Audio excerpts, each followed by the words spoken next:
Hello, my name's Tom Walker. Welcome to That'll Be the Day. In this podcast, I'm going to be talking to a visually impaired thespian who's making his name as a director, actor and enhanced facilitator. But before we hear from Anthony Gough, if you like the music at the start of this podcast, it's a track called That'll Be the Day by the Liverpool band The Vow. And as always, I'll be featuring a track by the band at the end of this podcast. To find out which one I've chosen, stay tuned. Yeah, that'll be the day your open invitation comes my way. That'll be the day when all my inhibitions melt away. Now, Anthony's with me. We're in the Everyman Theatre in Liverpool. It's an iconic venue, isn't it, Anthony? Oh, it is. And I started working here. My first job here was right off the back of university on a show called Unsung, which was about the Liverpool abolitionist Edward Rushton. And you know your way around this theatre very obviously. Despite being visually impaired, that's no issue to you. Yeah. It's taken time, but I've definitely got used to learning the routes around the building, yeah.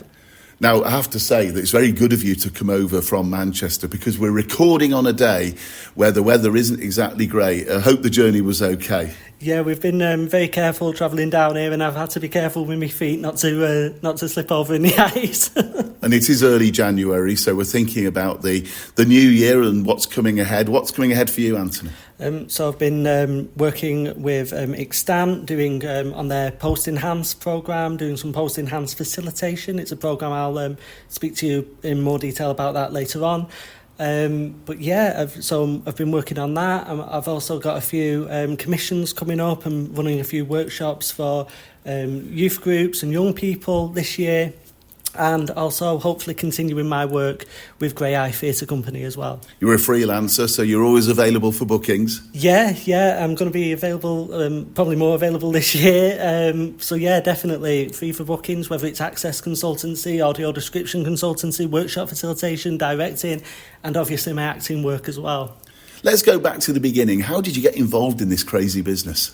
Oh gosh, so I'd have to go right back to school really. I like a lot of people, I was bullied in school, and theatre for me was an escape. I didn't have to be the only person in class with a disability, the only person in class who was visually impaired, and I could explore different characters, and I really got into drama and theatre. And I just loved it. I got a bug for the stage when I was really young, when I was about 6 or 7. I remember one of my first school plays. I remember playing a bumblebee, being a very enthusiastic bumblebee actually. And it's just grown from there. I went to an arts college called Edgerton Park. It's now closed, but it specialised in performing arts. And I just loved it. Did the teachers recognise your talent? Certainly one of them did, definitely, and she was brilliant. I always found in school, performing arts and drama and theatre is a class you either take seriously or you don't, and there was definitely a lot of people that didn't really take it as seriously as what I did. But I just loved it. I really did. Made so many friends. You mentioned there you were bullied. Was that on the grounds that you're visually impaired, basically? So at the time, previously I went to a school called Shaw Grove in West Didsbury for about 5.5 years. And when my parents divorced and we moved out of the catchment area, I had one final term at that school, and then we had to move to a different school. So I went from what was at the time called a special school into a mainstream school, and that transition was just a culture shock. I went from being surrounded by people who understood what it was like being visually impaired, what work needed to be done to help support me in my education, to having very limited support and being surrounded by a lot of people that just didn't get it, because especially at that age they probably didn't know somebody else who was visually impaired. So that led to bullying, and it wasn't wasn't the best time. So what were the challenges for you as a visually impaired person trying to make your way into the theatre, particularly as a young person? I'd say finding the opportunities that were there for people who were visually impaired. At the time, there weren't many people you could turn to. I didn't really know at the time of any visually impaired actors or directors, for instance. And I think there's something in seeing people like yourself in those roles. And if you don't, or if there's a lack of you seeing other people like yourself in those roles, then you actually question, is this possible? Is this for me? You often hear people saying, if you can't see it, you can't be it. Exactly. That is exactly the case. And that's why in my work now I'm passionate about being as open as possible and as loud as possible, because you have to be as loud as possible to be heard, to be seen, to be listened to. Were you always loud as a young person? Because I don't know about you, but I was very self-conscious in my teens. Certainly not, no. I was very quiet. I did not use a cane until I was 18, and even then it was, even though I needed to, it was very intermittent, and I just didn't do it because I didn't want to be seen as being different. I think we followed very similar journeys, and we've got probably similar levels of sight, I imagine, just having walked with you. Yeah. So without trying to get too medical, I've got a condition called congenital stationary night blindness, and so it's a form of night blindness. And what I find, one of my consultants said, in terms of describing it, it's like looking through a frosted glass window with blinkers on that a horse would wear. And that's very similar to my vision. Well, it hasn't proved to be any barrier to you, as I hope it hasn't been to me in the work that I've done. And I think, but we do have to fight, don't we? Definitely. I mean, at the time, even when I was young, when I was 13, I remember an instant. I mean, it was in a medical environment, but it was very medical model. One of my consultants literally listed to a 13-year-old all of the jobs I wouldn't be able to do. And when he went through that list, he ended it by saying, well, what is it you want to do? And I said, well, I want to be an actor. And he said, well, you can do that. And so I was like, oh, well, thank you for your permission for being an actor. But yeah... It's just weird, isn't it, in the way that able-bodied people think that they can tell us what we can and can't do. Exactly, and 9 times out of 10 it's the environment and it's the social setting that sets up those barriers in the first place. A pet peeve of mine at the moment, just to example that, is when you actually go into bathrooms and everything's automated. So you're waving your hands around to try and find where the tap is and how the tap works, and you have to tap a sensor and finding where that sensor is, and you're waving your arms around everywhere.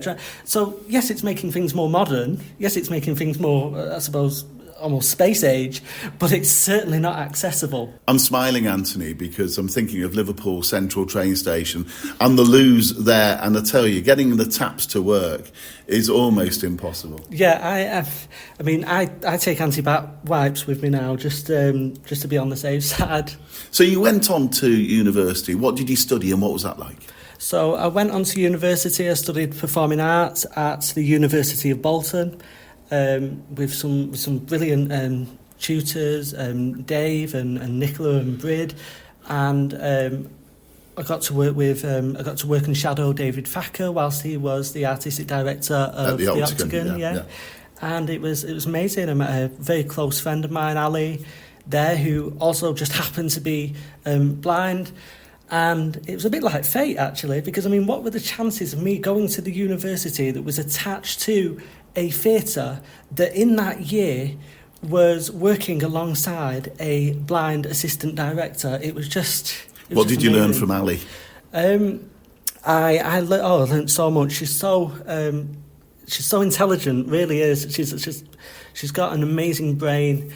From Ali, I learned so much. I mean, I don't even know whether I'd be able to fit it into this podcast, but just to be open, to be true, and to listen to whether a character's being true to themselves, because you can hear that. You can hear whether an actor is really getting to the crux of a character. and you can hear it in their voice, you can hear it in the intonation in the voice. And so yeah. Do you think we're at an advantage as visually impaired people in that respect? Because our primary source of information, or at least for me at least, is our hearing. Definitely. But I do caution, I add a bit of a caveat to that, in that, yes, we do tend to use our hearing a lot, but that doesn't make us... we can't hear more, can exactly. we? We just use it more. Exactly. We're not superheroes. A lot of people tend to think that visually impaired people have supersonic hearing. We don't. We just have been able to fine-tune that hearing. We've developed the sense, but we can't hear more. Exactly. So what was it like at Bolton? Did you get the help you needed, the support you needed as a visually impaired person? It was brilliant, actually. So I obviously got a grant through Disabled Students Allowance, and that paid for a support worker, travel to the theatre as well. And it was brilliant. It was a brilliant time. I was really lucky with where I went. Did you star in any shows during those 3 or 4 years in Bolton? Oh, we starred in a few shows. We did quite a lot of street theatre, a lot of devised work. I remember portraying one of the 7 deadly sins in one of the productions we devised. I also remember travelling around the student learning zone area dressed up in what can only be described as a bin bag. But drama students will do crazy things. Sounds like you were pretty uninhibited. Yeah. I mean, if you're going to do theatre, jump in with both feet. That's what I say. So you leave Bolton. Where'd you go to next? So that's where I came to the EV, actually. Literally within weeks. And when you say the EV, you mean the Everyman. We in Liverpool call it the EV as well. Yeah. So the Everyman Theatre, and within weeks of completing my course and graduating, I got in. A tutor of mine got in touch, said, "I'm writing a play with a co-write. And would you like to be involved? We'd like you to come on board as a shadowing director." And I was a shadowing director on a play called Unsung here at the Everyman for about 6 or 7 weeks, and that was a co-production with Dada. I guess once you've graduated, things get a little bit more real, don't they? I found when I did my postgrad radio journalism, it was nothing like doing the real thing. Exactly, and it is scary because you do, all of a sudden, it is down to you whether or not it's you going looking for the work in terms of doing auditions, in terms of or you creating the work, curating that work, generating that work, and so yeah, it's a big leap. I was just very lucky in that I had a lot of friends, I had a lot of people around me. And a great support network. Directing is inevitably quite visual. You've got to know where people are on the stage. We don't have that available to us. So how do you do it? What are the adjustments you make to the process? So I'm good at mapping the stage in terms of sound, like we mentioned earlier. I like walking around the stage to almost as if I was an actor on stage. Myself, just to get a feel for the stage, what my actors are experiencing at that point. I also, in terms of the team around me, need to have complete trust in them as well. So whether that's working with a choreographer, whether it's working with a sound designer, and also I also utilise access to work, so I'll have a support worker with me who effectively, when I can't see or if there's detail that I'm missing, they then step in and give me some of that detail. When I was an actor actually performing last year in a show called A Greasy Spoon, during the rehearsal process I had quite a few access workers. I've got almost a cohort of them now. I think there's about 18 that I just call on and they work in kind of like a rotation or wherever they're available. But the audio description that I was getting from some of them, because what you've got to know about Greasy Spoon was it was a comedic farce, and it was quite blue. There was some quite blue moments in there, and it had foul language, and so you can imagine some of the things that the actors were doing and some of the things that my access workers had to audio describe. I imagine for them it might have been a bit embarrassing for about 5 minutes. Well, for about 5 minutes, but the majority of them were Scousers. And so actually some of them relished in the fact that they could actually audio describe some of these quite, shall we say, raunchy scenes. And the good thing about Scousers is that they are so open, but at the same time very funny. Very funny, very funny. And, not all of them, I hasten to add, but most of them. No, exactly. And I've got a lot of family members that are from Liverpool as well. So my grandmother on my mother's side was born in West Derby. So you've done some acting as well. Just tell us a little bit about some of the performances you've been in. So yeah, I've done a bit of acting. Following on from university, did a wee bit of Shakespeare. We then set up my own theatre company, and with that theatre company, I've done a bit of acting as well.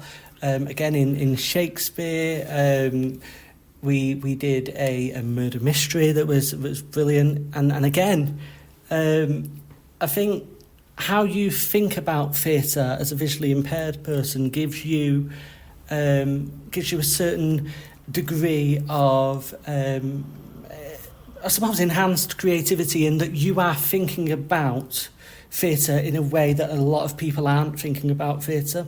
When I think about theatre, I think about from the very off, is what I'm doing accessible? Is what I'm doing accessible to a visually impaired audience? And how do you make it accessible? Oh, there's plenty of ways. Integrated audio description, whether it's integrated AD, whether it's kind of creative captioning, trying to integrate BSL on stage is something I've been working on, especially working with Grey Eye and Jenny Seeley. Just for the listeners' benefit, just in case you notice a change in atmosphere, Anthony and I have now moved rooms because the room we were in was booked by somebody else at midday, so we're now in a smaller room, which is a bit more echoey. Just going back to our conversation then, Anthony, you mentioned there about integrating accessibility, and I said that's part of the process. Yeah, definitely. And if you can think about that even from the start, so when you're developing a script as a writer, or if you're devising work, thinking about the visual information that you're giving on stage and how that is, how you follow through with that. So how you present that on stage, and there's so many different creative ways you can do that, whether it's through a narrator, whether it's whether you try and use technology and you use a speaker, whether it's something that's pre-recorded. There's so many ways to be creative with audio description. I've spoken to quite a few visually impaired performers, most recently Mandy Redvers Rowe, and Mandy, among others, has ways of orientating her way around the stage. Do you have any adaptations that you make? Yeah, so beyond kind of markings that we use on the stage, which can sometimes be accessible, can sometimes not be, depending on the stage and the set, I use what I like to call anchors, and that's certain props, certain bits of furniture on the stage to help me navigate the stage, and that's how I navigated the stage during a show called A Greasy Spoon, which was presented last year at the Royal Court Theatre in Liverpool. And one of the issues as well for us as visually impaired people is we can't see the audience and whether we're getting any reaction from them. Does that bother you? Does that affect you in any way? I think, again, it depends on what you're presenting. If you feel like whatever it is you're presenting needs a reaction, or if that's the aim, to gain a reaction. So if it's comedy, for example, are the audience laughing? Well, you can hear that. I can tell you one thing about some of the audiences at the Royal Court Theatre is they definitely interact with what's going on stage. Do you like interaction generally? I do, actually. I do. It doesn't really put me off, actually. A lot of actors say, I don't like it because it puts me off or it takes me out of character. But actually, I think it challenges you. One of the things I do when I'm learning lines, for example, for the first time, is I'll go through lines in my head and I'll try and do 2 or 3 different activities in rotation. So it could be, imagine if you're preparing breakfast or you're waking up in the morning, and so 3 activities could be putting the toast in, brushing your teeth, combing your hair, putting the toast in, brushing your teeth, combing your hair, and you think about that in a process and you keep doing that whilst learning your lines. You're automatically setting your brain to expect some of those things that would probably distract you and take you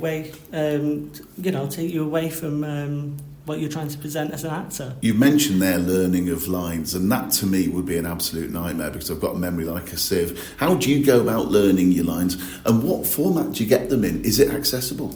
So the format used to really matter because I used to have it in large print. More recently, what I've been doing is using what's called a line feeder. And that is literally a person who will read out the lines in a very monotone way so that you can repeat those lines, and eventually, after that repetition, it really gets into your head. It's almost like listening to an audio book, but a live audio book. And that repetition enables you to remember them. Have we had any moments where the lines have been forgotten during a live performance, or are you pretty good? So there was one instance, again this happens to be in A Greasy Spoon, where my character had a 20 quid in his hand, and I referred to it as a tenner. And luckily, one of my co-actors didn't correct me, but just grabbed it very quick and said, "Oh yeah, I'll have that tenner."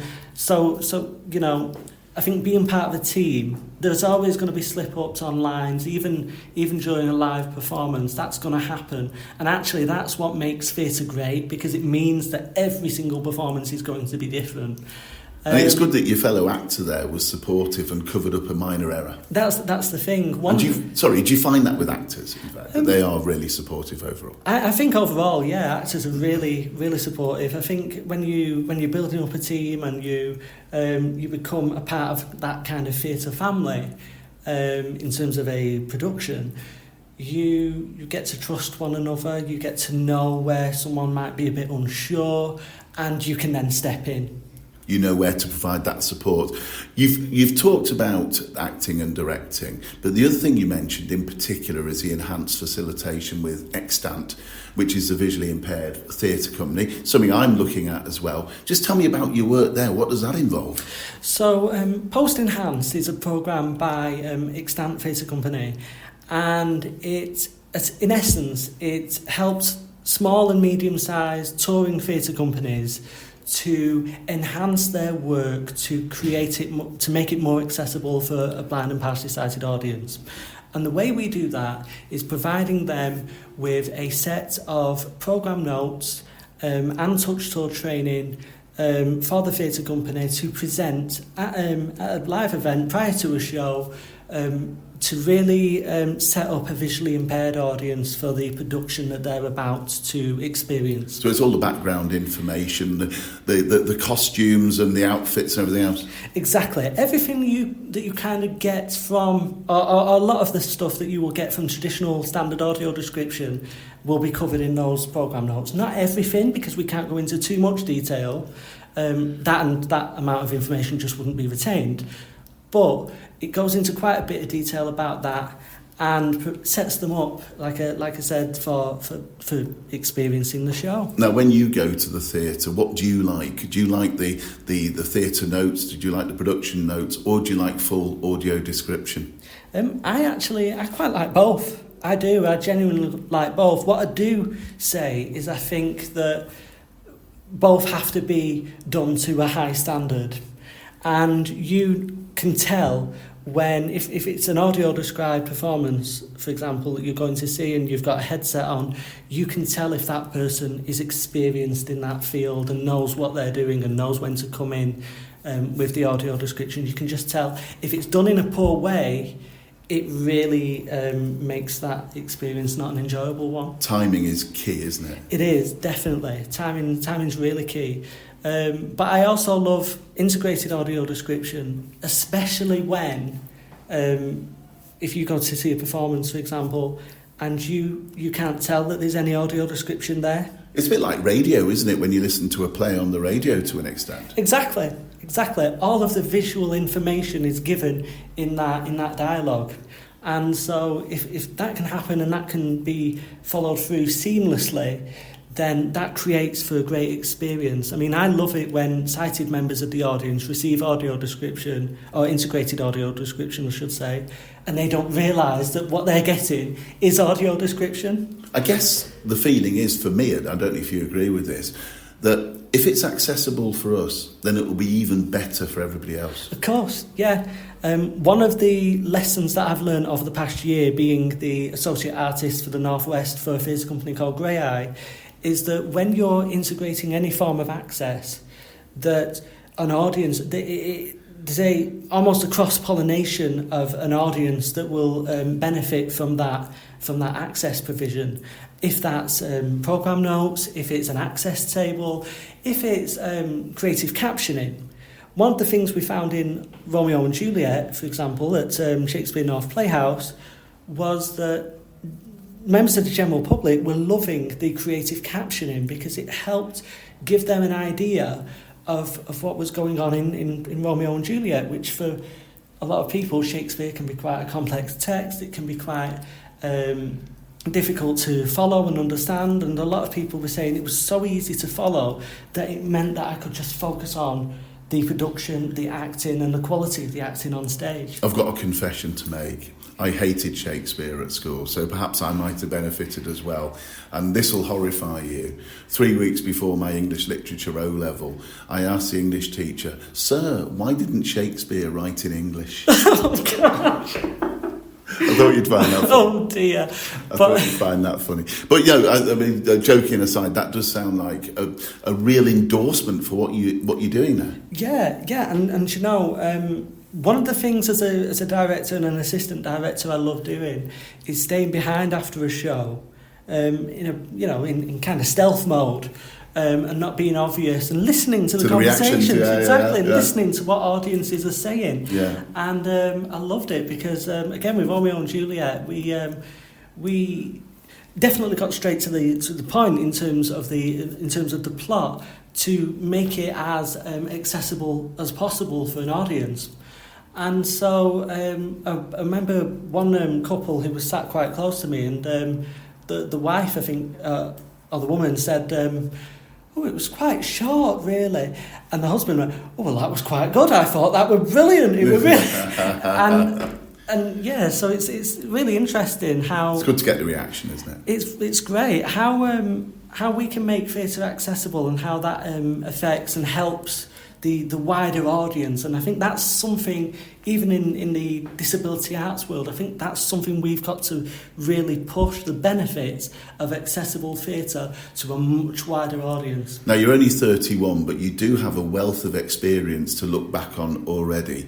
What lessons have you learned? What would you like people to take away from your experiences so far?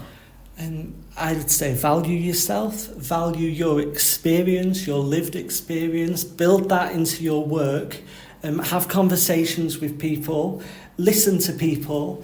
If you disagree with people, agree to disagree. Don't get too hung up about any disagreements you have, artistically or otherwise. And expect the unexpected, especially in this industry. Before we talk about you and look ahead to what you're planning to do, how do you think the lives of disabled people could be improved further? I mean, we've got legislation in place. Some people think it works, some don't. What do you think? I think, yes, we've got an Equality Act, but I think we've not yet got to equality yet. And I think there's a way to go to make sure that disabled people not only feel valued, but actually are valued. And that's both in society and in places like in the workplace, for example.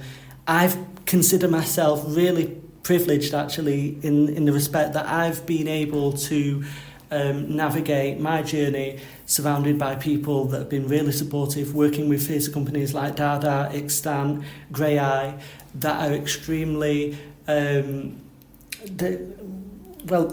the forefront of providing access, and that's at the heart of their work. Do you think Chris McCausland's success in Strictly has helped our cause? I definitely think so. Yeah, I think it brings representation to the forefront, whether it's on television, whether it's his work as a stand-up comic, whether it's on the radio. I think the more people who can be seen in those positions and can advocate for the causes, actually, that are important to blind and partially sighted people. Goes back to the point we were making earlier, doesn't it? If you can't see it, you can't be it. Exactly. It goes right back to that point. And I think it's one of the reasons why I'm on the Greater Manchester Sight Loss Council as well, because, again, it gives me a platform to advocate for a lot of the things that we feel like we know we need to succeed. Now, you've got many years of your career to come. As I said earlier, you're only 31. Where do you want to be in the next 5-10 years? It's one of those dreadful job interview questions, this. I assure you, Anthony, it isn't a job interview. But, where would you like to be in the next 5-10 years? So I want to be a director. I want to be an artistic director. I want to do a bit more acting, continue with my youth advocacy work, one of a dream of mine, and it's always been a dream of mine, is to set up a national centre for visually impaired people in performing arts that helps train blind and partially sighted people up, whether it's for theatre, whether it's for careers in other sectors. It's a passion of mine, and it's something I've wanted to do for a long time. So if I end up getting the money, if I win the lottery tomorrow or something like that, that's one of the things I'd do. I'd probably buy my own theatre. Well, if you win the lottery, good luck, and can I say, remember your friends? Definitely. I think it's important. I think it's important that venues and theatre companies are more open to blind and partially sighted audiences, participants, artists. Do you think things are improving on that front? Oh, definitely. But I think you've got to be loud, because there's a lot of other voices out there as well. A lot of competing causes. Exactly.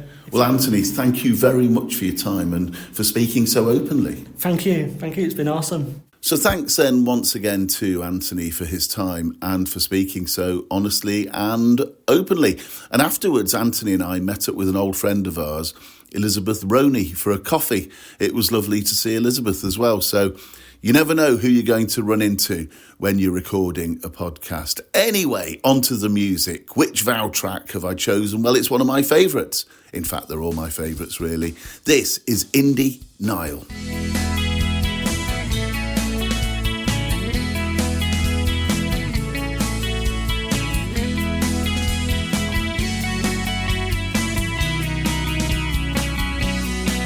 Who'd have thought that I'd ever stray or get it on like Jackie Dupre? From the bars of Macbeth and all the way to Memphis, I've been enraged by every machine on the road to improbable dreams. I had a snake-eyed low in self-esteem to drive me, and I held the world in my hands, but it slipped through my fingers and thumbs.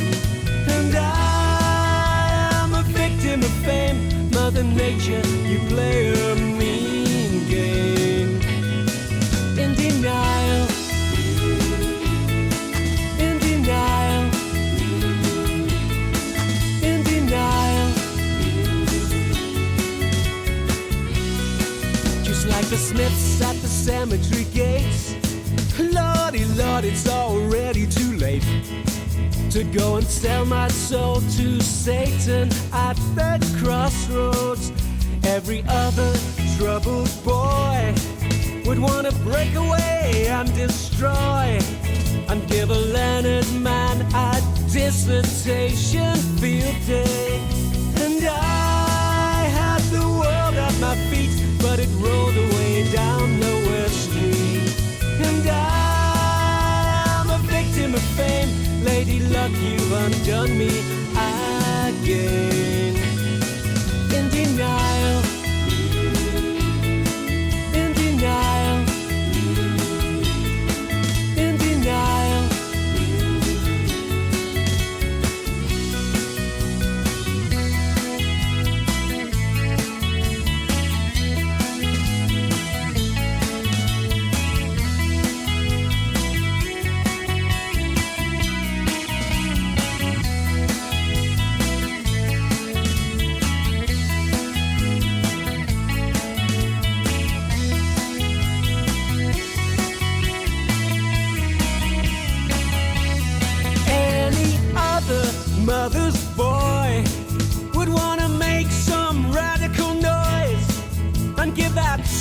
old dude has Sigmund Freud and earache.